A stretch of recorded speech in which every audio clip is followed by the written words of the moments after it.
Since I'm going to be seeing Sonic the Hedgehog 3 in a few days, let's talk about Sonic the Hedgehog. Probably don't need to say this, but spoilers ahead, so hit that like button and come back later.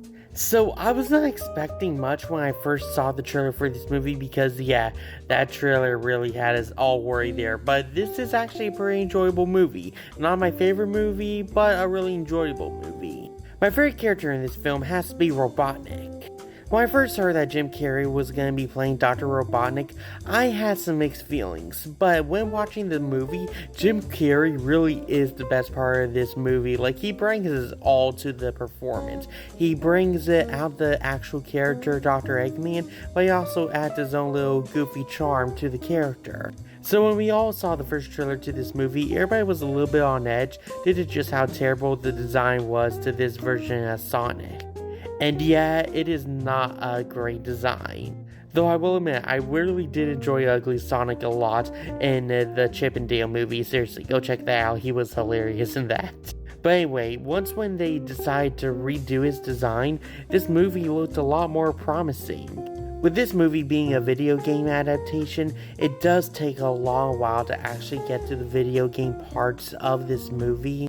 Most of this movie is actually a one big road trip comedy, and I always had some mixed feelings over that. Like, the whole movie just felt like it was Alvin and the Chipmunks, but replaced the Chipmunks with Sonic. I still had a really fun time with this movie though. Sonic is a really fun and enjoyable character. The CGI in this movie could be pretty good at times, along with some of the fight scenes too. And as I mentioned before, Jim Carrey as Dr. Robotnik is the best part of this film. He is just always getting a good laugh out of me in this movie. My favorite moment in this film has to be the bar fight scene.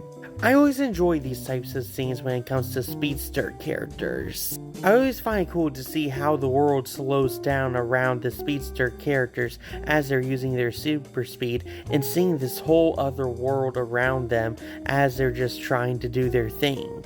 Though there were times where I felt like this scene was stolen from the Quicksilver scene from Days of Future Past, this scene did a pretty good job on showing us a bit of Sonic's personality too, and it was just a pretty fun scene to watch. I give this film a 7.6 out of 10, giving it a C+. Anyway, that's the review. Go down to the comments, tell me what you thought of Sonic the Hedgehog. Share this video with all your friends. And click that like and follow button to keep up to date with all my latest content. See ya!